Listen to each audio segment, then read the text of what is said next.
YouTube, we're back with another video. I recorded a video earlier about Arknights Gacha system, and I absolutely ripped this thread apart in so many ways. And I was just on the Gacha cast with Tech, Asman, Janazad, Gacha, Brax, all great people.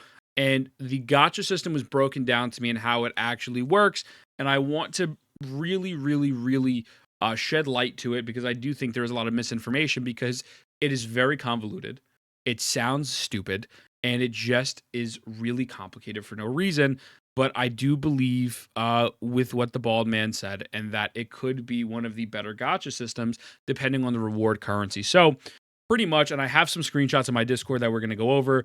The normal gacha system, and let's say a Genshin Impact, a Wudowing Waves, HSRs, my famous Brits say, is a 50-50 for the characters and either a 75-25 for the weapon, 50-50 for the weapon, or like an outright, guaranteed weapon if you're playing Wuwa, right? So people are pretty much used to those type of systems, but in this game, it is very different. So let's go over this thread again. It says character banners only 120 pulls. It says the usual 160 to 180. Now I want to make a clarification. Obviously, the banner itself only goes up to 90 or sometimes 80. They're talking about if you have to go full pity to actually get a character. But so character banners is only 120 pulls instead of 160 or 180. It carries over as long as you don't lose your 50-50. You are one dumb son of a bitch. Brendo, I love you recording a video. I love you with all my heart. Give me 3.5 seconds, but I love you and I appreciate you. And come to TTV, E_thin, and use all your Prime subs here. W plug, Brendo. Love to see it. I appreciate you, brother. Thank you. So if you lose your 50-50, it'll only take 40 pulls to get the character. Now, I will say he could have not worded that more confusingly. 1,000%. 1,000%. And so we're going to go to the screenshots in game and we're going to go over this. To my understanding, and someone in the comments, correct me if I'm wrong, but how I'm interpreting this, that's the weapon. Let me go to the characters, is the pity not carrying over, I still think is negative. Let me just point that out. I think pity not carrying over is different. And as gacha players, like Janazad said, you are conditioned, and a lot of them are sometimes just being stupid. It's not even a funny joke. It's legitimately the truth. Just use every single pull. And if you just use your pull, all your pulls, and you don't pull strategically, you're going to wind up fucking up and losing pity, right? So these are the two 6-star units. A 6-star is equivalent to a Genshin 5-star. 5-star is equivalent to a Genshin 4-star, right? You know what I'm saying? Arknights will 1000% be confusing. Is this a new Arknights game? This is a new Arknights game. It's called Arknights Endfield, and this is their gacha system. So, the headhunting banner has a base drop rate of 0.80% for 6 stars operators and an 80 attempt guarantee for a 6-star operation. The headhunting banner has a base drop of 8% for 5 stars. We don't really care about that. I appreciate you, Imka. Thank you so much, man. I appreciate you. It means the world. I appreciate you. I appreciate you on God.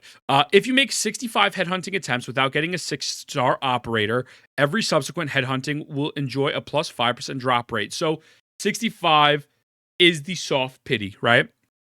Drop rate resets once you get your 6-star operator. The headhunting banner has an 120 attempt guarantee with a featured up 6-star operator. The guarantee can only trigger once and will be reset with the headhunting banner expires. The guarantee will not carry over to subsequent headhunter banners. Okay, the TLDR English version, to my understanding, you will get a 6-star within 80 pulls. You will get a 6-star within 80 pulls. However, if you lose your 50-50, it is another additional 40 pulls to get the on-banner character. Now, if you don't go, let's say you're at 80 pity, and then you go up to 119, and you're off by that one fucking pull to get that new character, you are shit out of luck if the banner changes and you lose that guaranteed pity. So you have to lock down a character. If you have the intention of pulling this character, you should be going for them. The other interpretation that I'm having is that once you get a guaranteed character, let's say, let's use Wuwa, for example. If you get a guaranteed Chang Li on the banner and you start rolling after that, constellations are not guaranteed. You are only guaranteed to get that character one time. Every other time it will 100% be a 50-50. So if you wanted to get them to C6, it is a whale's worst nightmare. For free-to-play, we'll get to free-to-play in a moment, Shai. But it seems to be that constellations don't really matter as much currently in the beta. Why is this positive? Well, if the constellations are really not guaranteed, now again, I think it's fucking stupid. I think they should still make it guaranteed because you can just make more money with whales, but whatever. If the constellation's not guaranteed like that, there will probably be less of an emphasis to get constellations and more of an emphasis to just get characters instead, right? So that is definitely not a bad thing. The problem I don't like about this is, again, you are still losing your 50-50 progress. Excuse me, you're losing your transfer over if you don't get to the 120. I think that sucks. So then it says, if you still want to do that and you're at 119 pulls when the banner ends, you still start at 3980 on the new banner. So you are fucked. You lose your pity, right? Weapon banner is insanely good. This is, I think, the most confusing part and what threw me for a fucking loop. And again, a lot of people are saying that the reward distribution at the moment in game is really good to the point where you're almost guaranteed a weapon free to play and a character. Sounds like you keep your pity, but you lose your guarantee. It's fucking weird, man. But the way character works is that is done by premium currency, right? So you use your primo gems to get a character. Your weapon banner is not using primo gems. Your weapon banner is using a different type of currency that you get from wishing and from other activities. Actually, let me rephrase that. I don't want to say that. I don't know if it's from wishing, but apparently it's from other activities. Like you could do the weekly activities, and Brack said you get like fucking 4,000 or whatever. Like you get enough pulls from other activities. It's not wishing on the weapon banner. I want to make this very clear. So you do not use your premium currency for weapon banner. So weapon banner as a 25-75% of losing the rate up.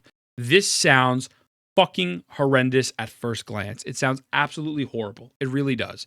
And I crashed out about it a little bit earlier. So if you don't get a 6-star in 40 rolls, the system gives you one anyway, 25-75 split. So you're going to get some sort of 6-star weapon at 40 pulls. And due to the system, it is probably not going to be the weapon you want. And I'll show you a banner in a moment, but whatever. If you still don't get the rate up by 80 rolls, you'll 100% get it at 80 pulls, just like Wuwa. So what do they mean? Their weapon banner looks like this. This is the premium weapon. This one right here, this red sword. Within 40 pulls, you are guaranteed to get something from this pool of weapons. If you did not get it within the 40 pulls, by your next 40, you are 1,000% guaranteed this weapon. So, you're technically getting 2 5-stars within 80 pulls, unless you get the weapon early and you stop, right? Again, similar mechanic here. I believe the pity does not carry over. So it says the 5th heirloom, which is the 25% appear, that's the rate up weapon. And these are the regular ones. Okay. Relic issue, each issue gives 10 weapons, so each one you get 10 weapons. It's not a big thing. I mean, you get 1 weapon every 10 pulls. Base 6-star weapon drop rate of the arsenal is 4%.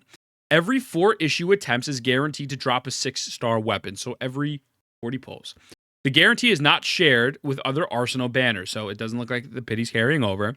Base drop rate of 5-star weapons of the arsenal is 15%. You get at least 1 piece of 5-star every 1 issue attempt, every 10 pull. Nothing normal, nothing new here. The Arsenal issue banner has an 8 attempt guarantee to give you featured weapon.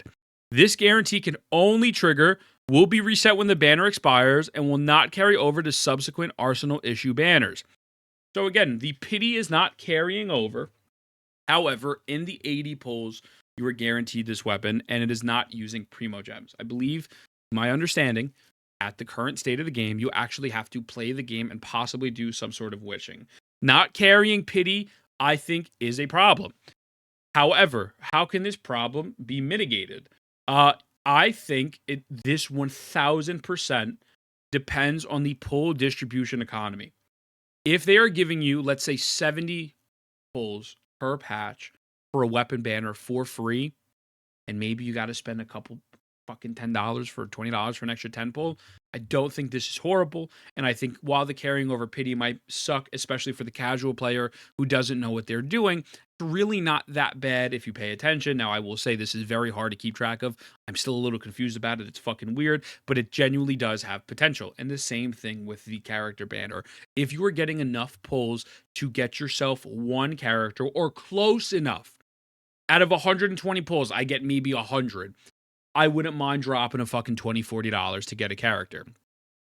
Also, the positive, and again, this is tinfoil hat theory.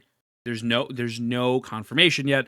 I believe that with the fact saying, hey, listen, if you wanted to R5 your weapon or get a C6 character, you are going to struggle because it is not guaranteed and you're just going to have to spend a lot of money, shows to me the game is not really trying to lock you down to get constellations.